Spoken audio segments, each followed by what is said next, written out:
This small creek is 1 mile away from the Tennessee Wildlife Resources Agency's central office in South Nashville. It's a tributary of 7 Mile Creek that runs right in front of the agency, and 7 Mile Creek is a tributary of Mill Creek, which goes straight to the Cumberland. So you can see why on May 1st and May 2nd of 2010, such great problems occurred throughout Middle Tennessee and in Nashville. This little creek that so many kids have played in became a raging, dangerous torrent. It even created new flood zones, or so it seemed, as this yard right here, right below the creek, was flooded for the first time ever, and no one had ever seen water come across the road. Now you know why the Tennessee Wildlife Resources Agency was called into action. We have a lot of boats, and that's one of the reasons we got the call about 10 o'clock on Sunday night from the Tennessee Emergency Management Agency. But we also have a lot of expertise and a lot of guys willing to go out and work. Kate Taylor, the law enforcement supervisor in TWRA's Region 2, said he was getting calls from officers long before TEMA made the call officially to TWRA to get the guys out on the water. And this scene right here was repeated time and again, as Kate will tell you, all across Middle Tennessee for both Region 2 and Region 1. We had officers actually work out of the Fisheries Division in Region 2, as well as Area 21, 22, and 23 officers. All those worked there, and then down in Montgomery County, we also had officers working from Houston County with Nick Looper, and Clay Riley came from Henry County and assisted there in that area. Our number one goal when we got there from TEMA was to do search and rescue. We were there to get people out of these homes that were flooding in the subdivisions, and that was our primary objective, to get there, give them that assistance. And we worked with Metro Davidson County, the police department there. They were set up at the Southwest Station, and it was great cooperation between all the agencies there. It was very organized, and they knew where we were at and what we were doing, and we would report back to them, and they would get us dispatched to another place to try to get as much help to the citizens as we could.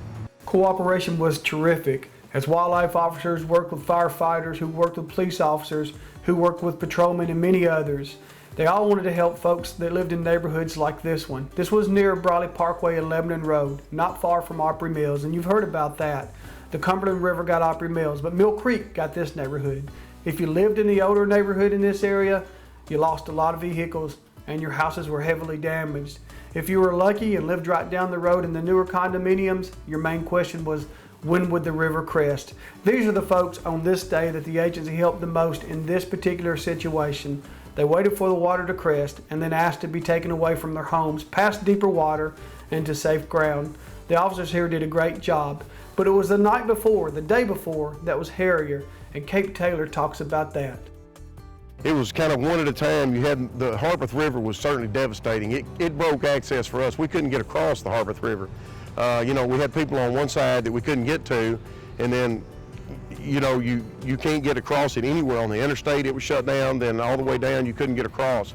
So that was a huge problem. But on the same token, the Cumberland River then was coming out and going into the Opryland area, going into all these homes around Pennington Bend, and then of course the Harpeth at Bellevue was a huge problem.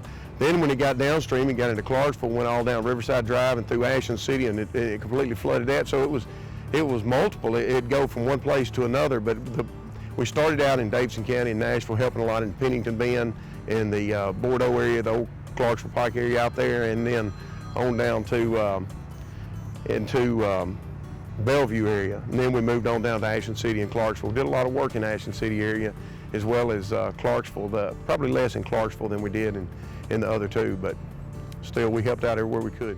It's hard to believe that the waters we normally enjoy so much did billions of dollars worth of damage to our state and took more than 20 lives. Our wildlife officers worked collectively hundreds of hours, taking an estimated 1,000 people to safety. We hope it never happens again, but if it does, our officers will be there. Our officers were ready to go. They had their finger on the key and their boats gassed up, ready to go Sunday morning when we knew this was happening. We got a dedication with our officers that's unlike I think any you ever see, that they want to get out and help these people. They were chomping at the bit, calling me, ready to go, and all we were waiting for was to be activated by TEMA.